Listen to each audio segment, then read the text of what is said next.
તો વળી તાલાડા તાલુકા પંચાયત પેટા ચૂંટણી માટેની મતગણતરી પણ હાથ ધરાઈ। બોરવાવ સીટ પર આમ આદમી પાર્ટીએ જીત હાંસલ કરી છે। આપ ઉમેદવાર વિપુલ શ્રીંગાળાની જીત થઈ છે। બોરવાવ ઇકો ઝોનને લઈને આપ મેદાનમાં ઉતર્યું હતું, ત્યારે ભાજપ સામે આમ આદમી પાર્ટીની ભવ્ય જીત થઈ છે। તાલાડા તાલુકા પંચાયતની સ્થાનિક સ્વરાજની પેટા ચૂંટણી દરમિયાન અહીંયા અમારે ખાલી પડેલી 2 સીટ ઉપર અમારે બોરવાવ અને ચિત્રાવડ ઉપર જે ચૂંટણી યોજાયેલી હતી તેની અંદર બોરવાવ સીટ ઉપર અમે સારા મતોથી જીત હાસિલ કરી છે। સાથે સાથે ચિત્રાવડ સીટ ઉપર ખાલી 21 કે 31 જેટલા નજીવા મતે એ હાર છે, હાર નથી પણ અમારી જીત જ છે।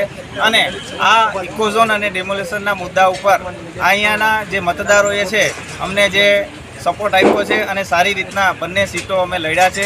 તાલાડાની અંદર પ્રથમ વખત આમ આદમી પાર્ટીની તાલુકા પંચાયતની સીટ છે એ હાસિલ થઈ છે અને આગામી ચૂંટણીની અંદર તાલુકા અને જિલ્લાની અંદર અમે પણ સારી રીતના પરફોર્મન્સ આપશું અને વધારે સીટો આવશે એવો આશાવાદ વ્યક્ત કરીએ।